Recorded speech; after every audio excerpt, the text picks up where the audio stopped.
I'm Myles Nagle and I'm an electrician. When I went to school, I came out of good GCSE results. I passed everything, mostly A's and B's, and then I left school to go to do my A-level at college, which I did for about half a year, and then kind of realised it weren't for me. I wanted to kind of make some money, make a name for myself, so I decided to go down the apprenticeship side for electrics.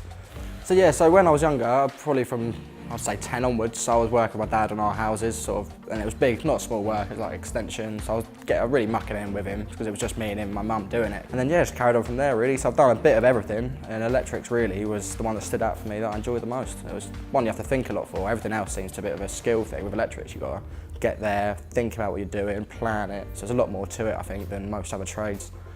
So when I started my apprenticeship, I was on the basis that the maximum time you got for it is 4 years, and the first 2 years I was at college for, and then in the third year I realised I was kind of more advanced where I needed to be, so I pushed my boss by getting it sort of pushed a bit earlier, like the assessment, and that's where, yeah, so I ended up finishing after 3 years. Myles joined us 4 years ago as a young lad, came in very enthusiastic, obviously a very capable guy. You could see that from very early on when he was working with us.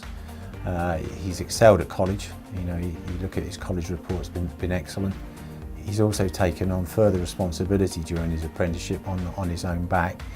He's also gone out and done a plumbing course, so he's got a plumbing certification as well.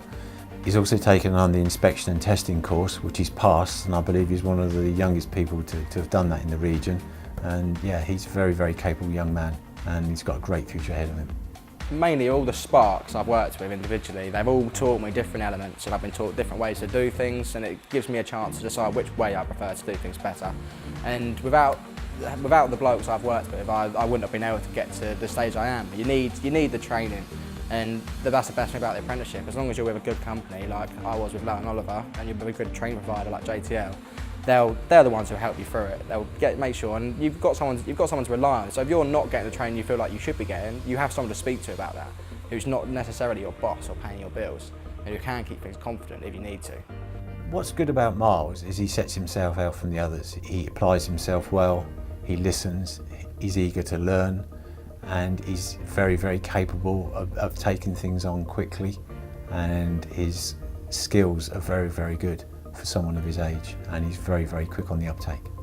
Oh, it would be a tremendous achievement to all of us if Myles can win the national award. He's been successful in winning the regional award, and yeah, I think he's a good candidate for it. We've supported him in that, and let's hope he can do it. To win the national award would be great. I mean, it's something I could look back on and say that out of the whole of England, all the apprentices that year who did electrics, I was the one who stood out the most, did the best, and it's something it's a credit. It's a credit to me, and I'll be able to use that hopefully for the rest of my life. Because like I said, you only get that one age that you can get that award, and I've achieved just that.